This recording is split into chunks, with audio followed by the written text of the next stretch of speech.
राजा का अहंकार। एक बार एक राज्य था जिस पर एक अत्याचारी राजा का शासन था। वह इतना घमंडी था कि वह अपने अलावा किसी और की प्रशंसा नहीं कर सकता था। एक बार उनके राज्य में एक ऋषि आए।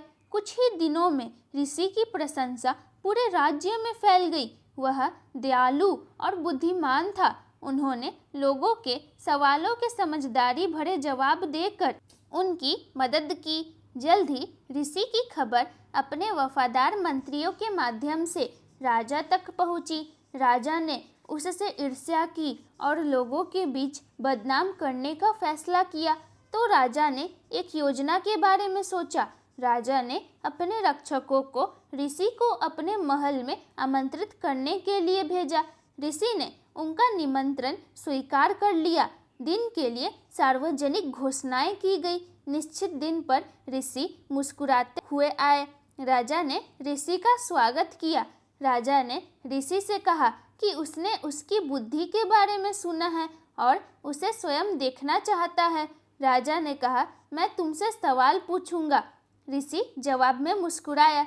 राजा ने अपने हाथ में एक काले कपड़े का थैला पकड़ा हुआ था। उसने सवाल किया, बताओ मेरे हाथ में क्या है?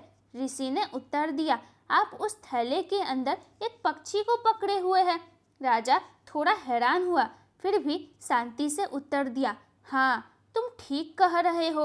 अब बताओ यह जिंदा है या मर गया?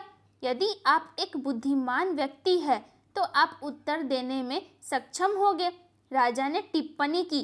राजा ने योजना बनाई कि यदि साधु कहता है कि पक्षी जीवित है तो वह पक्षी का गर्दन कुचल देगा और सभी को एक मरा हुआ पक्षी दिखाएगा, और यदि वह कहता है कि यह एक मृत पक्षी है तो मैं पक्षी को जीवित रहने दूंगा और सबको दिखा दूंगा कि यह जीवित है।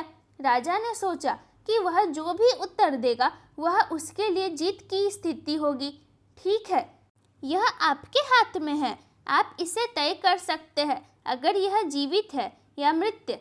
ऋषि ने उत्तर दिया, शिक्षा। इसी तरह हम अपने जीवन को जो रास्ता देते हैं वह हमारे अपने हाथों में होता है।